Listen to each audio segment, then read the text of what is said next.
환영합니다. 여러분의 마음 이곳에서 풀고 가세요. 어머니가 밥을 차려놓고 딸을 기다렸습니다. 오랜만에 얼굴을 본다 싶어 좋아한다는 반찬도 정성껏 준비했죠. 저녁 7시가 넘도록 딸은 연락도 없이 오지 않았습니다. 결국 8시가 다 돼서야 현관문이 열렸고 딸은 피곤한 얼굴로 들어오더니 식탁을 힐끗 보며 말했습니다. 엄마, 언제 왔어? 누가 이런 거 차려놓으래? 엄마 반찬 지겹다고 했잖아. 그 말에 어머니는 말이 막혔습니다. 내가 뭘 잘못했을까? 그냥 따뜻한 밥 한 끼 먹이고 싶었던 건데. 하지만 딸은 그 마음을 들여다보려 하지 않았습니다. 피곤하다는 말만 남긴 채 방으로 들어가 문을 닫아버렸습니다. 그 문소리, 그게 어머니의 가슴까지 쾅 하고 닫아버린 것 같았습니다.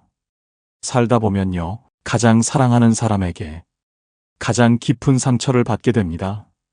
자식의 말 한마디에 가슴이 내려앉고 그 눈빛 하나에 존재가 작아지는 기분이 들기도 하죠. 내가 얘한테 이렇게 무시당할 사람이었나? 그런 생각이 마음을 뒤흔들 때 우리는 참기도 하고 화도 내고 그러다 스스로를 탓하기도 합니다. 그런데 여러분, 더는 참지 마세요. 사랑이 존중을 잃는 순간 그건 사랑이 아니라 종속이 됩니다. 오늘 영상에서는요, 부모를 무시하는 자식의 말 앞에서 우리가 절대 하지 말아야 할 말, 그리고 반드시 해야 할 말을 알려드리겠습니다. 특히 도움을 주었는데도 돌아온 건 원망뿐인 상황.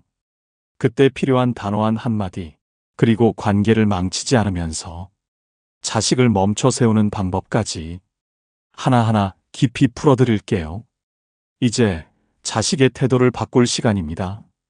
지금부터 그녀의 일상 속에서 우리가 어떻게 존중을 되찾을 수 있는지를 하나하나 풀어보겠습니다. 오늘 주제가 마음에 드신다면 구독과 좋아요 눌러주세요. 여러분의 마음을 안아주는 좋은 컨텐츠로 보답하겠습니다. 어머니는 식탁 위에 식은 반찬을 바라보며 한참을 움직이지 못했습니다. 젓가락 하나 들 힘이 나지 않았습니다. 내가 뭘 잘못했을까? 이런 말 들으려고 내가 밥을 차린 건 아닌데. 그 마음이 가슴 안에서 계속 웅웅 울렸습니다. 그리고 문득 그 말이 목 끝까지 올라왔습니다. 내가 너를 어떻게 키웠는데. 넌 어떻게 엄마한테 그럴 수가 있니? 말하고 싶었습니다. 억울하니까요. 지금껏 해온 노력이 자식의 말 한마디에 무너져 버리는 것 같았으니까요. 그런데 어머니는 그 말을 삼켰습니다. 그 순간 스스로도 알았기 때문입니다. 이 말은 자식을 바꾸지 못한다는 걸요. 오히려 딸은 이렇게 말했을 겁니다. 아, 또 시작이네. 엄마는 왜 맨날 감정적으로 굴어? 그럼 앞으로 안 먹을게요. 됐죠? 그렇습니다. 부모가 자식에게 가장 상처받는 말은 사실 자식이 무심하게 던진 한마디보다도 자식이 죄책감을 느끼기는커녕 오히려 반발하며 돌아서는 그 태도입니다. 분명히 난 서운해서 말했을 뿐인데 왜 자식은 나를 이해하기는커녕 되려 화를 낼까요? 그 이유는 그 사람은 죄책감을 느끼는 순간 가장 먼저 자신을 방어하려는 본능이 작동하기 때문입니다. 이걸 심리학에서는 도덕적 방어기제라고 부릅니다. 누군가 내 잘못을 지적하면 우리는 바로 맞아, 미안해라고 하기보다 그게 왜 내 잘못인데? 나도 힘들어서 그런 건데 왜 몰라줘? 이렇게 자신을 보호하려는 말부터 꺼내게 됩니다. 죄책감을 느낀다는 건 내가 누군가에게 잘못했음을 인정해야 한다는 뜻이니까요. 그건 자존심이 상하고 감정이 불편해지는 일이기도 하죠. 특히 가족 사이에서는 이 반응이 더 심하게 나타납니다. 왜일까요? 가족은 가장 가까운 사이이지만 동시에 가장 쉽게 상처를 줄 수 있는 관계이기 때문입니다. 말 한마디, 눈빛 하나로도 상처를 주고받을 수 있죠. 자식은 압니다. 부모는 나를 쉽게 떠나지 않을 거라는 걸요. 그래서 더 쉽게 말을 내뱉고, 더 쉽게 무례해지고, 때로는 더 무심하게 굴기도 합니다. 즉, 가족이라는 울타리 안에 있다는 안도감이 오히려 말의 경계를 무디게 만드는 것입니다. 이럴 때 부모가 내가 너를 어떻게 키웠는데? 엄마가 얼마나 희생했는데? 이런 말을 하면 자식은 미안해지기보다도 엄마는 또 감정적으로 굴어 또 과거 얘기네 하며 도리어 더 단단하게 마음을 닫아버립니다. 그래서 자식을 움직이게 만들려면 감정이 아닌 자각이 필요합니다. 철학자 쇼펜하우어는 말했습니다. 사람의 태도를 바꾸는 것은 설교가 아니라 자각이다. 이제 그 어머니가 마침내 그 자각을 만들어낸 한마디를 꺼냅니다. 딸이 방에서 나와 거실을 지나가려던 순간 어머니가 조용히 말했습니다. 소연아, 그 말, 너 친구한테도 그렇게 하니? 딸은 걸음을 멈췄습니다. 무슨 말이지? 하는 표정으로 어머니를 쳐다봤습니다. 어머니는 그 시선을 피하지 않고 단호하게 이어 말했습니다. 친구한테도 누가 이런 거 하래? 라고 말해? 지겹다고도 해. 아니면 그런 말은 상처 줄까봐 안 하니? 근데 왜 엄마한테는 그렇게 쉽게 말할 수 있어? 딸은 아무 말도 하지 못했습니다. 눈을 피하며 조용히 방으로 들어갔고 잠시 후 방문이 다시 열렸습니다. 엄마, 내가 좀 예민했나 봐요. 미안해요. 그 말에 어머니는 눈을 감고 조용히 고개를 끄덕였습니다. 자식에게 바라는 건 결국 그 한마디입니다. 미안해요. 그 말이 진심이라는 걸 눈빛으로 알 수 있었기에 더는 뭐라고 하지 않아도 됐습니다. 여러분, 기억하세요. 우리가 자식에게 정말 원하는 건 돈을 갚으라는 것도 돌아오라는 것도 아닙니다. 단지 존중입니다. 그동안 내가 베푼 사랑이 무시받지 않기를 바라는 그 마음. 그 마음을 자식이 스스로 느끼게 만들어야 합니다. 그럴 때 필요한 말이 있습니다. 비난도 아니고 감정도 아니고 자각을 만들어내는 질문. 그 말, 너 친구한테도 그렇게 하니? 이 말은 자식의 태도를 단숨에 멈추게 만듭니다. 그리고 그 자리에서 내가 뭘 하고 있었지를 스스로 깨닫게 합니다. 부모가 소리 지르지 않아도, 눈물 흘리지 않아도 한마디로도 관계를 바꿀 수 있습니다. 그 한마디, 바로 여러분의 격을 지켜주는 존중의 언어가 될 수 있습니다. 민석이는 어릴 때부터 듬직하고 믿음직한 아들이었습니다. 말수는 적었지만 책임감 있었고 아버지 없이 자라야 했던 여동생에게도 늘 든든한 오빠가 되어 주었죠. 어머니는 그런 민석이를 누구보다 자랑스러워했습니다. 남편 없이 혼자 두 남매를 키우며 어머니는 평생을 일터에서 보냈습니다. 이른 새벽 도매시장부터 늦은 밤 구멍가게 셔터 내리는 그 순간까지 밥 한 끼 제대로 못 챙겨 먹어도 두 아이는 굶기지 않겠다는 마음 하나로 버텨온 세월이었습니다. 그 중에서도 민석이만은 잘 살아야 한다는 생각이 강했습니다. 우리 민석이 잘 돼야지. 그래야 내가 버틴 날들이 헛되지 않지. 어머니는 늘 그렇게 자신을 다독이며 하루를 견뎠습니다. 민석이가 대학에 붙었을 땐 기쁜 마음도 잠시 등록금 걱정이 밀려왔습니다.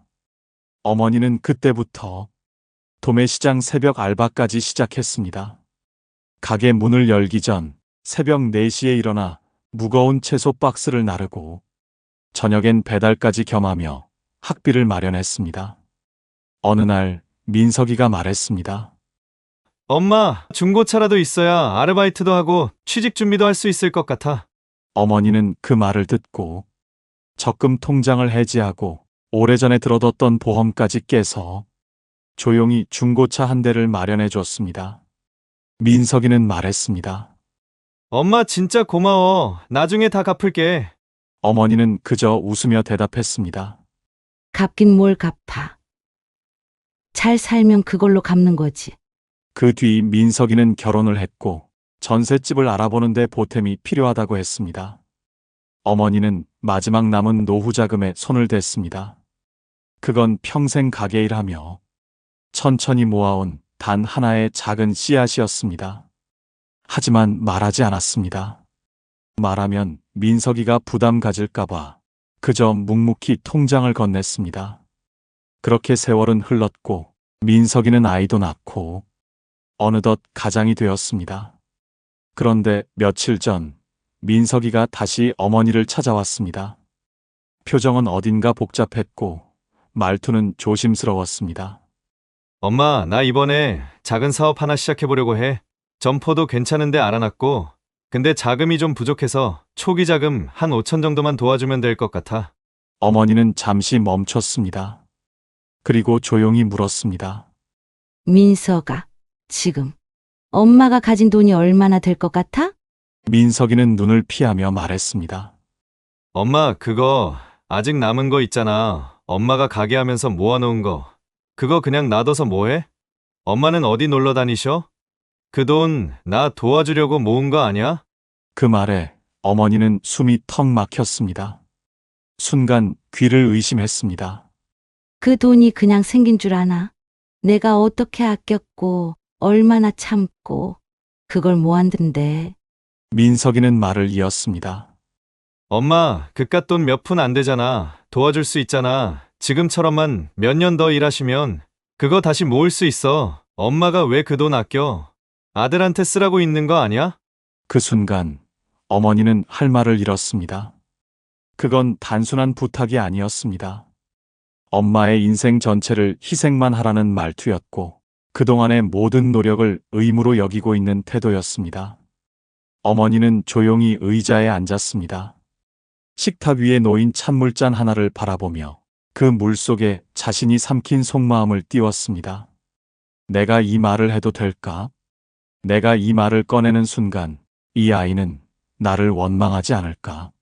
하지만 이번엔 참지 않았습니다. 이번만큼은 내가 나를 지켜야 한다고 마음 깊은 곳에서 외치고 있었기 때문입니다. 그래서 어머니는 단호하지만 담담한 목소리로 말했습니다. 민서가 엄마가 널 위해 해줄 수 있는 건 여기까지야. 민석이는 멈칫했습니다. 결혼은 내가 선택한 길이고 그 무게는 이제 내가 지고 가야 해. 엄마 인생은 누구를 위해 끝까지 희생하라고 있는 게 아니야. 민석이는 당황한 표정으로 되물었습니다. 엄마, 나한텐 안 그럴 줄 알았는데.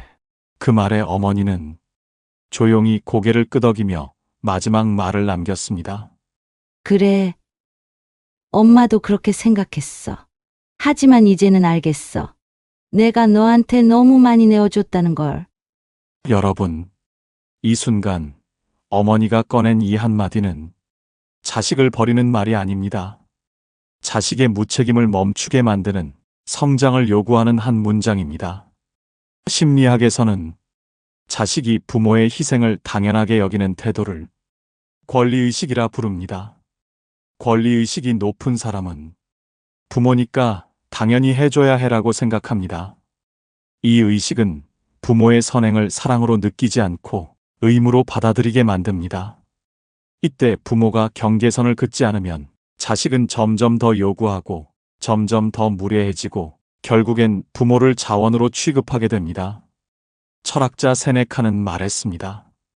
자비는 한 번 베풀되 그 끝은 반드시 지혜로 마무리되어야 한다. 사랑은 멈추지 않지만 희생은 멈춰야 합니다. 어머니가 민석이에게 꺼낸 여기까지야라는 말은 사랑의 끝이 아니라 스스로 살아야 한다는 시작의 경계선입니다. 부모는 자식의 생을 밀어주는 바람일 수는 있어도 대신 걸어줄 다리는 아닙니다. 이 한마디, 엄마가 해줄 수 있는 건 여기까지야. 이 말은 부모의 자존을 지키고 자식을 진짜 어른으로 만들어주는 가장 단단한 문장이 될 수 있습니다. 며칠 뒤, 어머니는 딸 소연의 부탁을 받았습니다. 엄마, 은행 가서 이 서류만 내고 오면 돼. 창구 가서 대출 상환 유예 신청서라고 말하고 도장만 찍으면 끝이야. 진짜 간단해. 그냥 접수만 하면 돼요. 소연은 바쁜 일정 때문에 본인이 직접 가긴 어렵다며 서류와 도장을 어머니 손에 쥐어줬습니다. 어머니는 잠시 망설였습니다. 은행은 늘 낯설고 어렵기만 했거든요.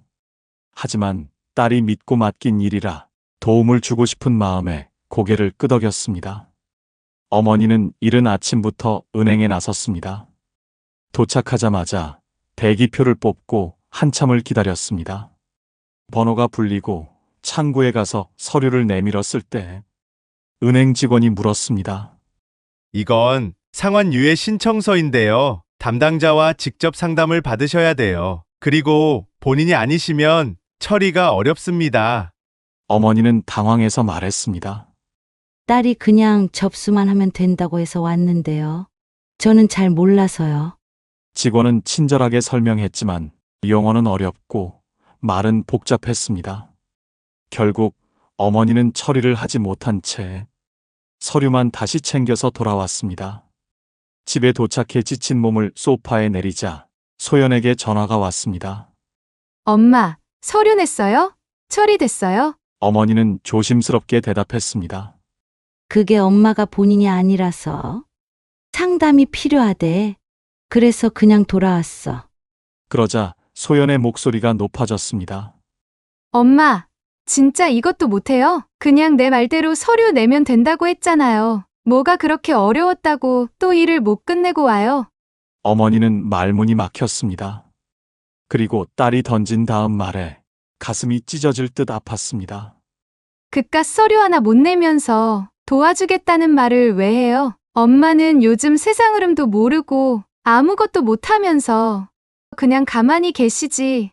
그 말은 단순히 일을 못했다는 비난이 아니었습니다. 그건 이젠 아무 쓸모도 없는 사람이라는 선언처럼 들렸습니다. 마치 지금껏 살아온 엄마의 시간이 더는 가치 없다는 듯한 말투였습니다. 어머니는 전화를 끊고 한참을 말없이 앉아 있었습니다. 창밖의 어두운 하늘을 바라보며 입술을 깨물었습니다. 손끝은 떨렸고 심장은 콱 막힌 듯 뛰었습니다. 내가 지금 이렇게까지 무시당할 사람인가? 그것은 단순한 서운함이 아니었습니다. 심리학자 데이비드 로크우드는 이런 상태를 심리적 무력화라 불렀습니다. 내가 어떤 역할도 가치를 갖지 못한다는 감정. 그것은 단지 자존심을 상하게 하는 걸 넘어서 삶 전체의 의미를 갉아먹는 고통입니다.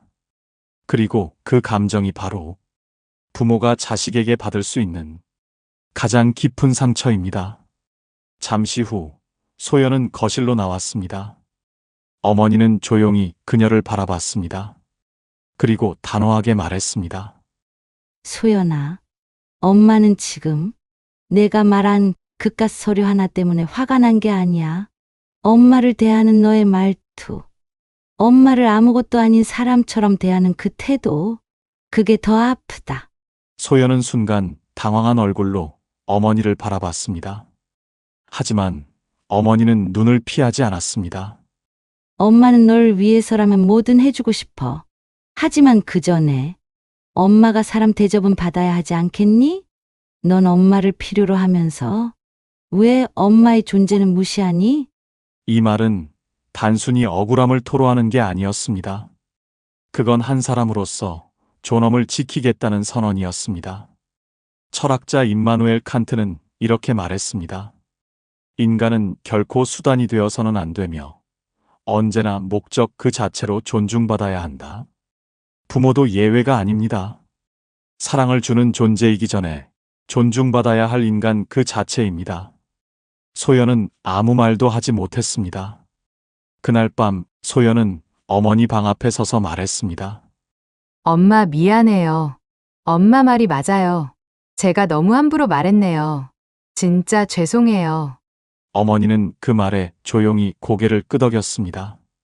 그리고 다시 한번 깨달았습니다. 존중은 우연히 받는 것이 아니라 스스로 지켜낼 때 생겨나는 것이라는 사실을요. 며칠 후 어머니는 딸 소연에게 다시 전화를 받았습니다. 엄마 컴퓨터 켜져 있어요. 내가 지금 말하는 대로만 따라하면 돼요. 진짜 쉬워요. 클릭 몇 번만 하면 된다고요. 그날은 소연이 인터넷으로 서류를 출력해야 하는데 회사에선 프린트가 안 된다고 해서 어머니에게 대신 해달라고 한 날이었습니다. 어머니는 조심스럽게 물었습니다. 어떤 서류인데? 그거 지난번에 보낸 거랑 비슷해요.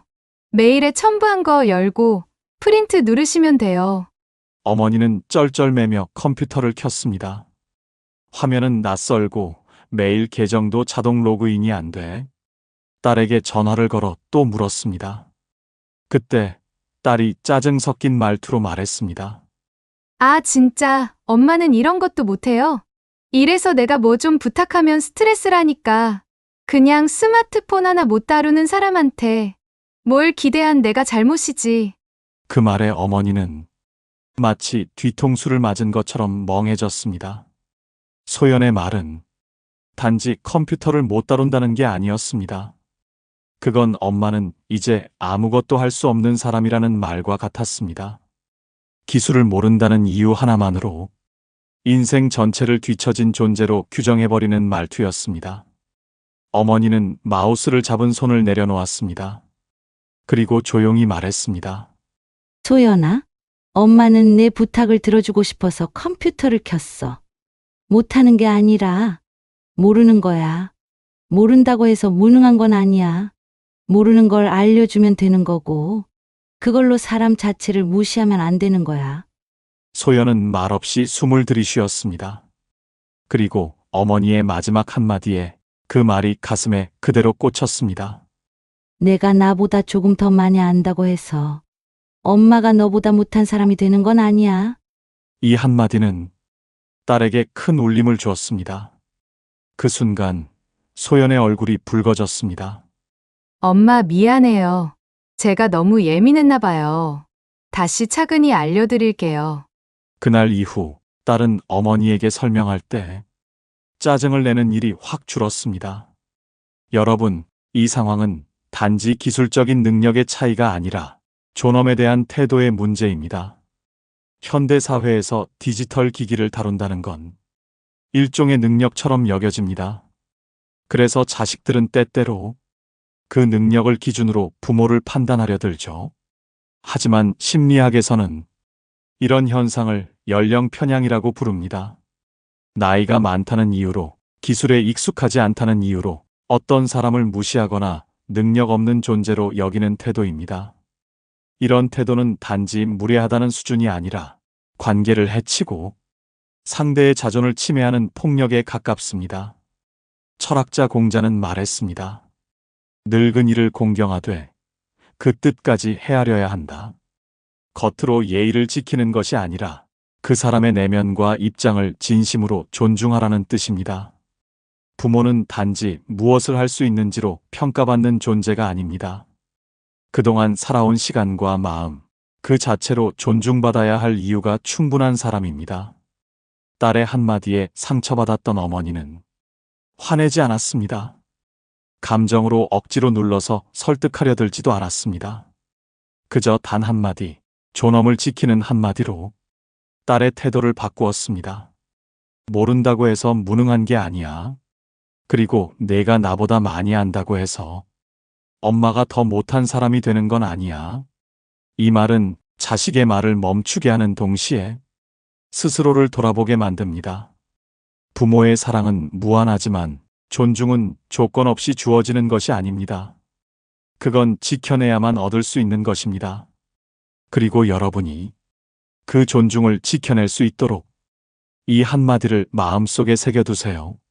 내가 못하는 게 아니라 내가 아직 공감하지 못하는 거야. 이 말이 여러분의 격을 지켜줄 것입니다. 며칠 전 어머니는 아들 민석이 부부의 부탁을 받고 손주를 하루 봐주러 갔습니다. 며느리가 갑자기 일이 생겨서 그날 하루만 봐달라고 했던 거죠. 어머니는 아침 일찍 도시락이며 아기 간식, 여벌 옷까지 챙겨서 버스를 갈아타고 2시간 넘게 걸려 아들 집에 도착했습니다. 하루 종일 아기를 안고 달래고 기저귀 갈고 낮잠 재우고 우유 먹이고 잠시도 쉬지 못했습니다. 그래도 밥 한 끼는 먹이고 재워놔야겠다 싶어 손수 이유식도 만들어 먹였습니다. 그러다 저녁 무렵 아들과 며느리가 퇴근해서 돌아왔습니다. 현관문을 열고 들어온 민석이는 식탁 위에 남겨진 이유식을 보고 인상을 찌푸리며 말했습니다. 엄마, 애한테 이렇게 이유식 먹이면 안 돼요. 요즘은 알러지 단계 보면서 하나씩 먹이는 거라니까요. 어머니는 순간 당황했습니다. 먹인 게 잘못이었나? 그런데 옆에 있던 며느리가 한마디를 덧붙였습니다. 그리고 낮잠도 너무 오래 잤나 봐요. 이러면 오늘 밤에 또 못 자요. 요즘은 다 수면 교육하는데 어머니, 이런 기본은 좀 알고 봐주셨어야죠? 그 말에 어머니는 말문이 막혔습니다. 아침부터 우유 데우고 기저귀 갈고 애 안아서 재우느라 밥 한 숟가락도 못 먹었는데 그게 돌아오는 말이니? 주방에 있던 식탁 위엔 다 식은 자신의 도시락이 덩그러니 놓여 있었습니다. 어머니는 그 도시락을 한참 바라보다 말없이 가방을 들었습니다. 민석이가 그제야 눈치채고 물었습니다.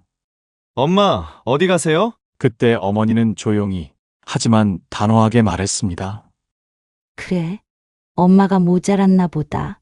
그럼 이제 너희가 직접 해보려. 민석이는 당황해서 말을 더하려 했지만 어머니는 멈추지 않았습니다. 내가 하루 동안 뭘 잘못했는지 너희가 말해주는 걸 들으면서 알겠더라. 그러니까 이젠 그 잘 알고 있다는 방식대로 너희 손으로 해봐야지. 엄마는 도와줄 수는 있어도 비난받으면서까지 할 순 없어. 나는 너희 집 일꾼이 아니란다. 민석이는 그제야 어머니가 하루 종일 고생한 게 단순한 도움이 아니라는 걸 깨달았습니다. 여러분, 부모가 자식에게 가장 서러운 순간은 도와줬는데 돌아온 게 고마움이 아니라 질책일 때입니다. 심리학에서는 이것을 인지적 박탈감이라고 합니다. 상대의 노력을 부족함으로 평가받는 순간 사람은 자기 존재 자체가 부정당하는 느낌을 받습니다. 특히 가족 사이에서 이 일이 벌어지면 그 상처는 더 깊게 남습니다. 왜냐하면 가족은 나를 가장 알아주는 사람이라는 믿음이 있기 때문이죠. 철학자 루소는 말했습니다. 존중이 없는 사랑은 결국 지배로 변질된다. 자식이 부모의 헌신을 당연시하고 그 방식이 마음에 들지 않는다고 무시하는 순간 그건 사랑이 아니라 관계의 불균형이 됩니다. 이럴 땐 반드시 그럼 이제 너희가 직접 해보렴. 이 한마디를 해야 합니다. 이 말은 단순한 거절이 아닙니다. 자식에게 부모가 해온 노고의 가치를 스스로 깨닫게 만드는 말입니다. 단호하지만 감정이 실리지 않은 이 한마디가 자식의 행동을 멈추고 부모의 존재를 다시 생각하게 만듭니다. 부모는 무조건 퍼주는 존재가 아닙니다. 말없이 헌신하는 사람이라도 비난받을 이유는 없습니다. 그럼 이제 너희가 직접 해보렴. 이 말은 스스로를 지키는 사람만이 진짜 사랑을 줄 수 있다는 사실을 깨닫게 해줍니다. 이따금 거울 앞에 서면 문득 이런 생각이 들 때가 있습니다. 나 정말 잘 살아온 걸까? 하지만 생각해보면 누군가를 위해 밥을 차리고 익숙하지 않은 일에도 용기 내어 나서고 잠 못 이루는 밤에도 묵묵히 참아온 그 시간들, 그 모든 순간이 결코 헛되지 않았다는 걸 우리는 알고 있습니다. 어쩌면 사랑은 늘 조용한 얼굴을 하고 우리 안에 머물렀는지도 모릅니다. 드러내지 않아도 고맙다는 말을 듣지 않아도 그저 있는 그대로 누군가의 하루가 되어주는 것, 그게 우리가 해온 삶이었습니다. 그동안 정말 고생 많으셨습니다. 참아내고 버텨내고 사랑이라는 이름으로 스스로를 얼마나 많이 내어주셨는지 우리는 잘 알고 있습니다. 이제는요, 누군가를 위한 하루가 아니라 나를 위한 하루를 살아도 괜찮습니다. 나를 존중하고 내 마음을 먼저 들여다보고 내가 나를 지켜주는 삶, 그것이야말로 세상에서 가장 아름답고 단단한 인생입니다. 부디 여러분의 마음이 너무 오래 아프지 않기를 바랍니다. 너무 오랫동안 참고만 있지 않기를 바랍니다. 그리고 무엇보다 여러분 스스로를 더 많이, 더 따뜻하게 안아주시기를 바랍니다. 오늘 영상을 보며 여러분은 어떤 생각이 드셨나요? 여러분의 경험과 생각을 댓글로 나눠주세요. 여러분의 이야기가 누군가에게 큰 위로와 깨달음이 될 것입니다. 오늘 영상이 도움이 되셨다면 소중한 분들께 공유해 주시고 구독과 좋아요로 저를 응원해 주세요. 여러분과의 소중한 연결이 저에게 큰 힘이 됩니다. 오늘도 행복한 하루 되세요. 이상으로 마음 풀고 가세요 였습니다.